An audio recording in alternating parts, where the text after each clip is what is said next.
de Cristo é especial. A graça e paz. Eu quero compartilhar a palavra do Senhor com você nesse momento.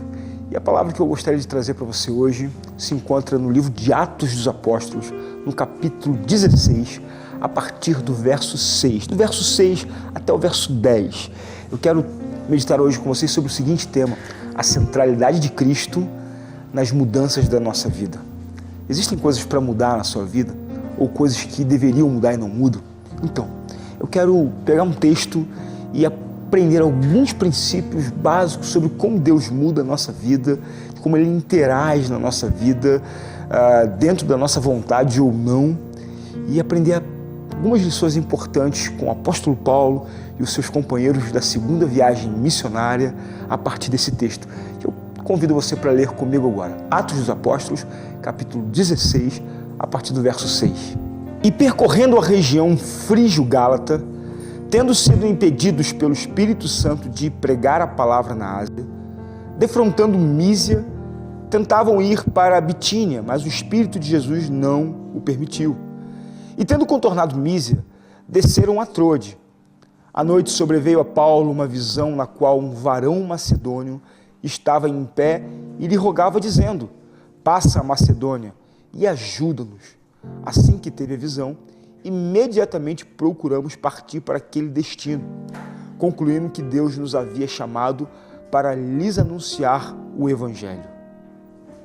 Essa palavra, ela está registrada nesse livro no momento em que Paulo está começando a segunda viagem missionária. A primeira viagem missionária está registrada no capítulo 15. Paulo e Barnabé fazem a primeira viagem missionária e levam com ele um jovem, sobrinho de Barnabé, chamado João Marcos. Há uma celeuma porque João Marcos desiste dessa caminhada. Ele desiste no meio do percurso, mas na segunda viagem missionária ele deseja ir novamente e Paulo não quer levar.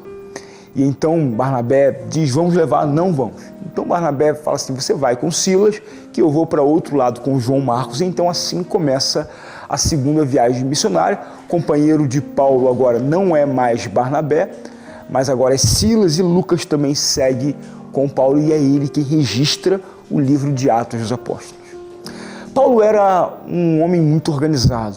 Paulo era um homem que tinha capacidade de estratégia e de planejamento muito bem trabalhadas e reveladas no livro de Atos dos Apóstolos. Ele tinha uma visão. A visão da primeira, segunda e terceira viagem missionária de Paulo, elas seguem um roteiro, sempre partem do mesmo lugar, que era Antioquia. Eles saíam de Antioquia e iam expandindo a visão. À medida que eles iam plantando igrejas, eles voltavam para o seu ponto de origem. Na segunda, eles partiam pela mesma direção, porque seguindo o roteiro que eles faziam, eles iam visitando e fortalecendo as igrejas que já foram plantadas e ali angariando recursos para expandir, porque as viagens eram caras, elas precisavam de orientações, de lugares para ficar, de alimentação, enfim, os custos que uma viagem daquela teria. Então elas eram recolhidas nas igrejas que iam sendo plantadas.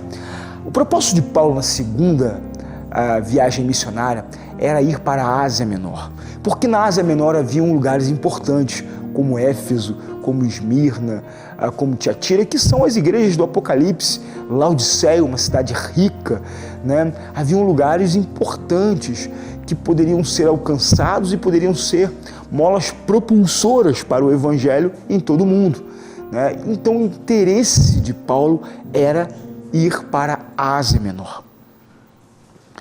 Mas o que acontece é que, chegando na fronteira da Ásia Menor, alguma coisa acontece e eles são impedidos, né? O texto não nos revela qual a natureza do impedimento, mas isso nos diz que os impedimentos podem ser múltiplos, né? E aqui entra uma aplicação interessante. Às vezes você tem um plano na sua vida, um desejo na sua vida, mas um impedimento de várias naturezas impedem você de fazer aquilo que você queria.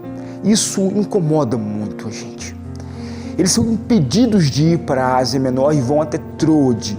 Troade é o lugar onde eles param para definir e decidir o que eles iam fazer, possivelmente reavaliando a estratégia, reavaliando as possibilidades, pensando uma outra maneira de entrar na Ásia Menor.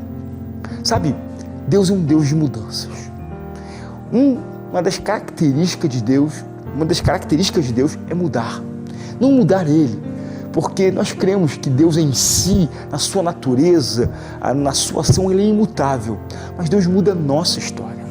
Se você olhar para a palavra de Deus, de Gênesis a Apocalipse, você vai ver Deus mudando os homens, mudando a história dos homens. Homens fazem planos, mas a resposta certa dos lábios vem do Senhor. Então não pensa que com você vai ser diferente. Uma coisa que Lucas registra, evidentemente ele registra depois, e o registro a posteriori, ele dá a Lucas a condição de entender que Deus estava no controle. Ele fala, foi Deus que impediu. Foi o Espírito Santo que impediu a Paulo, a mim, a Silas de irmos para a Ásia Menor. O Espírito de Jesus nos impediu e chegamos então a Troade. Troade era o lugar melhor para eles pousarem. Troade é citado 2 vezes no livro de Atos dos Apóstolos. Troade foi onde Paulo pregou o sermão e o jovem Eutico dormiu, caiu da galeria, morto no chão com a queda, e Paulo ressuscitou, né? Estava ali também de passagem rápida. Então Troade é um lugar de passagem. Paulo não queria ir para Troade, ele teve que ir para Troade. Então a primeira coisa que eu quero compartilhar com você é que existem lugares e momentos na nossa vida que não são lugares e momentos para nós permanecermos. Existem lugares e momentos da nossa vida que são um lugar de passagem, um momento de passagem. Mas isso não quer dizer que eles não sejam importantes. Nós precisamos aprender a estar nesses lugares e nesses momentos. Quem sabe você aí não está num lugar ou em um momento de passagem na sua vida. Troade é o lugar de Paulo definir o que ele ia fazer na vida dele. Nós temos que ter cuidado, porque quando nós paramos nesses lugares ou nesses momentos de passagem na nossa vida, nós temos uma tendência muito natural e talvez seja até legítima na natureza humana, mas nós começamos a reclamar, começamos a murmurar, estacionamos nos nossos projetos, estacionamos nos nossos sonhos, não conseguimos buscar uma perspectiva, não conseguimos buscar uma visão, nos acomodamos com aquilo que é ruim e ficamos ali questionando a nossa sorte. Por que eu vim parar aqui? Por que eu estou passando por esse momento na nossa vida ou na minha vida? E Paulo, ele entende que não adianta ficar reclamando. Sabe o que Paulo faz? Paulo vai dormir. Vamos dormir, vamos ver o que Deus vai fazer. No Troade da sua vida, no momento de passagem da sua vida ou no lugar de passagem na sua vida, você precisa crer que Deus também está no controle.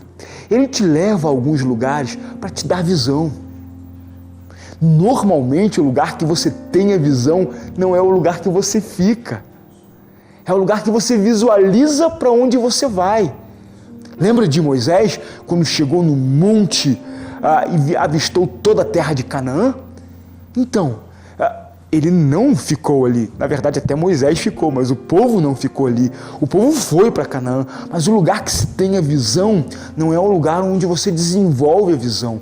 Às vezes nós precisamos sair de onde nós estamos para ir até um lugar onde nós temos uma visão mais clara do que nós vamos ser e daquilo que nós vamos fazer. Essa é uma palavra importante para você. Às vezes você está reclamando do lugar que você está, que você não queria estar, ou do momento que você não gostaria de estar vivendo, mas é um lugar que Deus te levou para você ter uma visão. Deus às vezes muda os nossos planos. Eu posso dizer, Ele quase sempre muda os nossos planos. Porque, em primeiro lugar, Ele precisa nos ensinar que o plano mais importante não é o nosso, mas é o dEle. Quando nós acatamos aos planos dEle, nós entendemos a soberania, o senhorio dEle em nossas vidas. Então fique sensível para as mudanças que Deus faz na sua vida. Pare de reclamar, pare de murmurar e espere Quem sabe Deus não tem uma visão para te dar?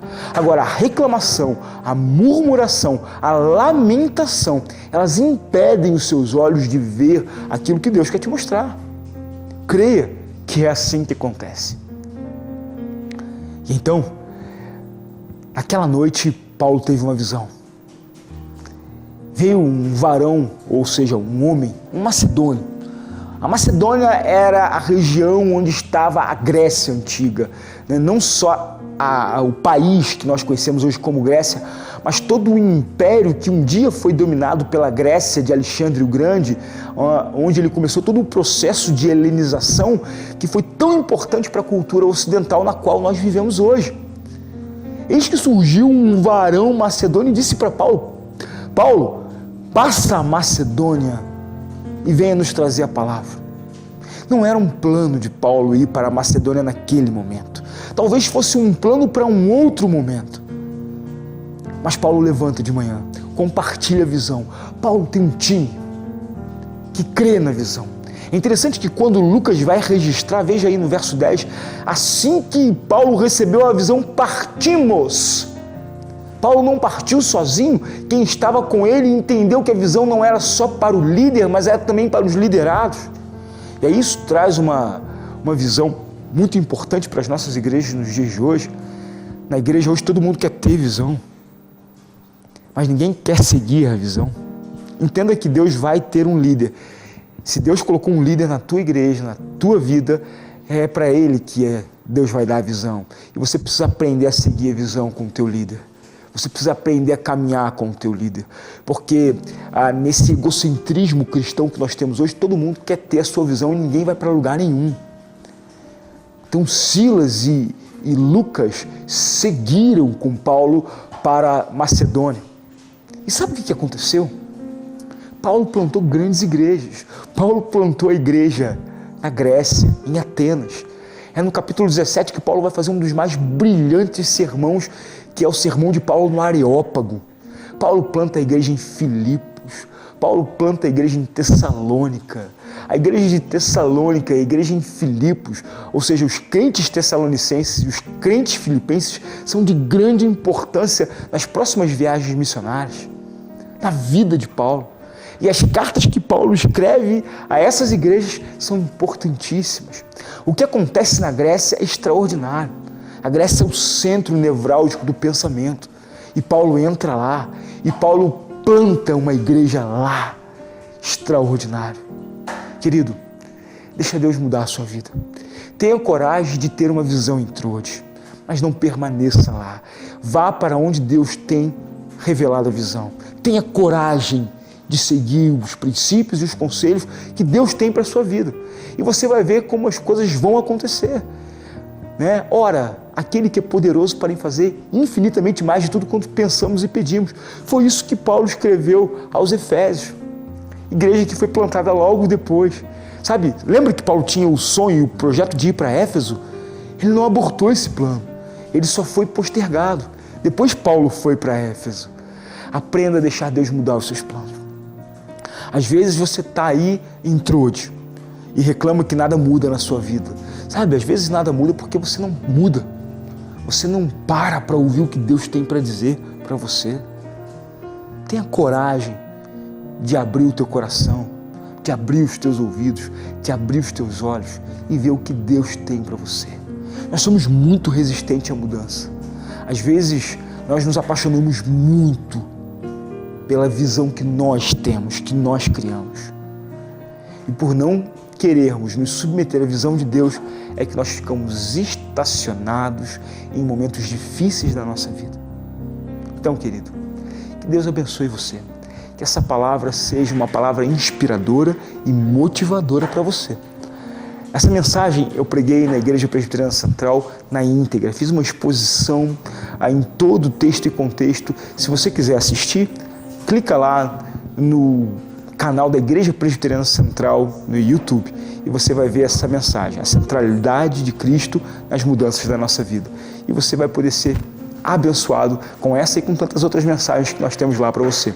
Que Deus abençoe você, tenha uma excelente semana e pensa aí, tenha coragem de mudar no Senhor. A graça e a paz. De coração, irmão, quero te declarar a paz que vem de Jesus e vale muito, muito mais do que ouro ou outro metal,